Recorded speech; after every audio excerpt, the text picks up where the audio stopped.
அனைவருக்கும் வணக்கம். நான் காயத்ரி கிருஷ்ணன். எப்போவுமே நம்ம ஓட்ஸில் நிறைய ரெசிபிஸ் பண்ணியிருப்போம். மேக்ஸிமம் கஞ்சி போட்டு சாப்பிட்ருப்போம், ஓட்ஸ் கஞ்சி. இந்த தடவை கொஞ்சம் டிஃப்ரெண்ட்டாக ஓட்ஸோட ரவை சேர்த்து ஸ்டொமக் ஃபில்லிங்காக சூப்பரான ஒரு டிஃப்ரெண்ட் ரெசிபி.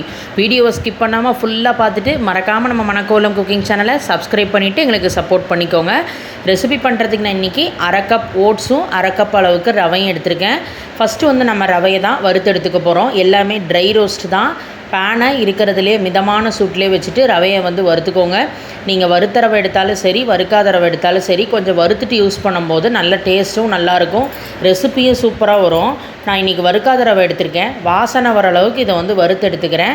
கொஞ்சம் டைம் ஆகும் போதே பார்த்திங்கன்னா நல்லா அந்த ரவையோட வாசனையும் லேசாக ரவை நிறம் மாதிரி வந்திருக்கும்.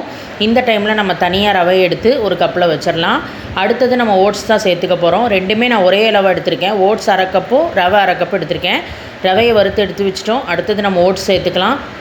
ஆர்டினரி ஓட்ஸ் தான், மசாலா ஓட்ஸ் எல்லாம் நான் யூஸ் பண்ணலை. ஆர்டினரி ஓட்ஸ் அரை கப் எடுத்து வச்சுருந்தேன். அதையும் போட்டுட்டு நம்ம ட்ரை ரோஸ்ட் பண்ணி எடுத்துக்கலாம். ஜஸ்ட்டு ஒரு 2 நிமிஷம் ஓட்ஸ் கொஞ்சம் சூடாக லேசாக கிறிஸ்பாகும், அது வரைக்கும் நம்ம இதை வறுத்துக்கலாம். ஃபஸ்ட்டு போட்டதுக்கு இப்போவும் பாருங்கள் லேசாக அந்த ஒரு மொறுமொறுன்னு வந்திருக்கு. இந்த டைமில் நம்ம ஸ்டவ்வை ஆஃப் பண்ணிவிட்டு இதை தனியாக ஒரு கப்பில் எடுத்து வச்சுருங்க. ரவை ஓட்ஸ் ரெண்டையும் சேர்த்து வறுத்து போட வேண்டாம். இதை தனி கப்பு, அதை தனி கப்பில் எடுத்து வச்சுக்கோங்க.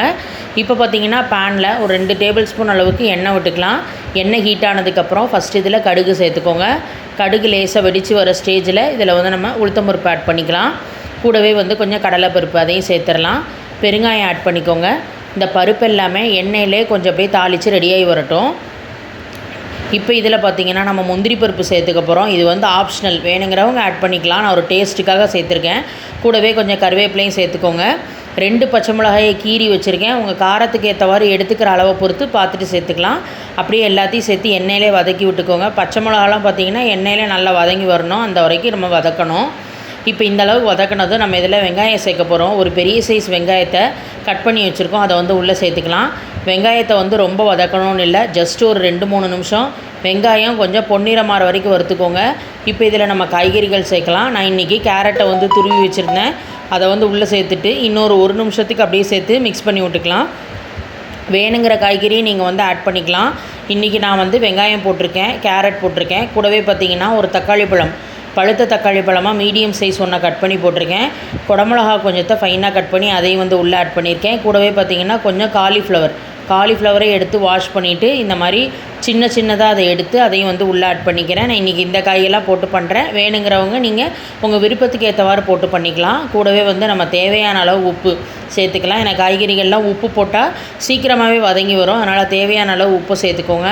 கூடவே பார்த்திங்கன்னா இதில் ஒரு 1/2 ஸ்பூன் அளவுக்கு மஞ்சப்பொடியும் ஆட் பண்ணிடலாம். எல்லாத்தையும் சேர்த்து கலந்து விட்டுருங்க. நல்லா மிக்ஸ் பண்ணிவிட்டு ஒரு மூடி போட்டு இதை மூடி வச்சுருங்க. இந்த காய்கறிகள் எல்லாமே மிதமான சூட்டிலே வெந்து வரட்டும். அதுக்குள்ளே பார்த்திங்கன்னா இங்கே நம்ம ஓட்ஸை வறுத்து வச்சுருந்தோம், ஒரு மிக்சிங் பவுலில் மாற்றிருந்தோம். கம்ப்ளீட்டாக ஆறணும். ஆறுனதுக்கப்புறம் தான் இப்போ இதில் நம்ம தண்ணியை விட்டு பிசிறி வைக்க போகிறோம். ஏன்னா ஓட்ஸ் கொஞ்சம் மொறுமொறுன்னு இருக்கும். தண்ணி விட்டு நம்ம லேசாக பிசிறி வைக்கும் போது கொஞ்சம் சாஃப்ட்னஸ் கிடைக்கும். சாஃப்டாக இருந்தால் தான் ரெசிப்பியும் பார்த்திங்கன்னா நல்லா வரும். ரொம்ப தண்ணி விட்டுறக்கூடாது. எடுத்துக்கிட்ட ஓட்ஸுக்கு ஜஸ்ட்டு 2 ஸ்பூன் தான் நாங்கள் தண்ணி விட்டோம். பாருங்கள், இந்த மாதிரி லேசாக பிசிறி வைக்கணும். அந்த ஓட்ஸ் அப்படியே அதில் கொஞ்சம் சாஃப்ட் ஆகட்டும். ஒரு 5 நிமிஷத்துக்கு அதை அப்படியே விட்டுருங்க. இப்போ இங்கே நம்ம ஓப்பன் பண்ணி பார்த்தோம், காய்கறிகள் எல்லாமே அருமையாக வெந்து வந்திருக்கு. வெந்ததுக்கப்புறம் தான் நம்ம ரவை சேர்க்கணும். ரவை சேர்த்துட்டிங்கன்னா காய்கறி வேகாது. அதனால் காய் நல்லா வெந்ததுக்கப்புறம் ரவையை சேர்த்துக்கோங்க. அரை கப் ரவையை ஆல்ரெடி ட்ரை ரோஸ்ட் பண்ணி வச்சுருந்தோம், அதை உள்ளே சேர்த்துட்டு இன்னும் ஒரு 2 நிமிஷம் காய்கறிகள் எல்லாத்தோடு சேர்த்து அதை அப்படியே வதக்கி விட்டுக்கோங்க. இப்போ இதில் நம்ம தண்ணி சேர்க்க போகிறோம். ஓட்ஸை நம்ம தண்ணி விதத்தில் கணக்கு எடுத்துக்கக்கூடாது. ரவையை மட்டும் தான் நம்ம கணக்கு எடுத்துக்க போகிறோம். அரை கப் ரவைக்கு 1.5 கப் அளவுக்கு தண்ணி, இதுதான் ரேஷியோ. 1.5 கப் தண்ணியை உள்ளே ஆட் பண்ணிவிட்டு எல்லாத்தோடு சேர்த்து அப்படியே மிக்ஸ் பண்ணி விட்டுக்கோங்க. ஒரு மூடி போட்டு மூடி வச்சிடலாம். ரவை வேகட்டும். அதுக்குள்ளே நம்ம சைட் டிஷ் தான் ரெடி பண்ண போகிறோம். தேங்காய் சட்னி இதுக்கு ரொம்பவே பெஸ்ட்டான காம்பினேஷனாக இருக்கும். மிக்ஸி ஜாரில் ஒரு மூடி தேங்காயை உள்ளே சேர்த்தாச்சு. உங்கள் காரத்துக்கு ஏற்றவாறு எவ்வளோ பச்சை மிளகா வேணுமோ சேர்த்துக்கோங்க. நான் ஒரு 4 பச்சை மிளகா மீடியம் சைஸில் சேர்த்துருக்கேன். கூடவே பார்த்திங்கன்னா 2 டேபிள் ஸ்பூன் அளவுக்கு பொட்டுக்கடலை ஆட் பண்ணியிருக்கேன். கொஞ்சமாக கருவேப்பிலை அதையும் சேர்த்துட்டு எவ்வளோ உப்பு சட்னிக்கு தேவையோ அதை ஆட் பண்ணிடலாம். எல்லாத்தையும் சேர்த்து நம்ம சட்னியை அரைச்சி எடுத்துடலாம். பாருங்கள், இந்த மாதிரி சட்னியை தேவையான அளவு தண்ணி விட்டு கெட்டி சட்னியை அரைச்சி ஒரு சர்விங் பவுலில் மாற்றி வச்சாச்சு. கடுகு, உளுத்தம்பருப்பு, பெருங்காயம், கருவேப்பிலையை தாளித்து அதில் ஆட் பண்ணிடலாம். இந்த மாதிரி கெட்டி சட்னி பார்த்திங்கன்னா டிஃபனுக்கு சூப்பராக இருக்கும். தேங்காய் சட்னி ரெடி ஆயாச்சு. இங்கே நம்ம ரவையை போட்டு மூடி வச்சுருந்தோம்.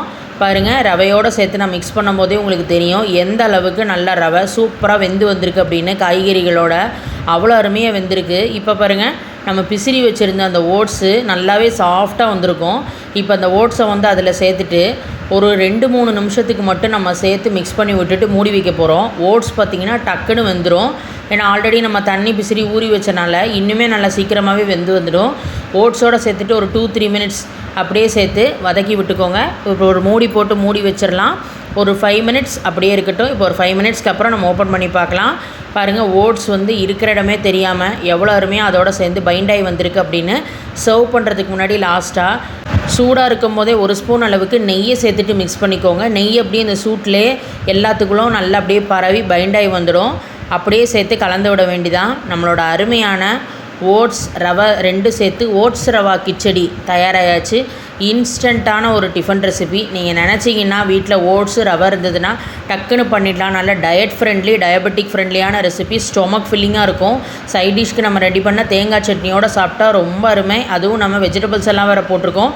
மிஸ் பண்ணாமல் எல்லாருமே இந்த ஓட்ஸ் ரவா கிச்சடியை கோகோனட் சட்னியோடு ட்ரை பண்ணி பார்த்துட்டு எப்படி வந்ததுங்கிறத மறக்காமல் கமெண்ட் பாக்ஸில் ஷேர் பண்ணுங்கள். ப்ளீஸ் ஃப்ரெண்ட்ஸ், மணக்கோலம் குக்கிங் சேனலை சப்ஸ்கிரைப் பண்ணிவிட்டு எங்களுக்கு சப்போர்ட் பண்ணுங்கள். முடிஞ்ச அளவுக்கு வீடியோவை ஷேர் பண்ணுங்கள்.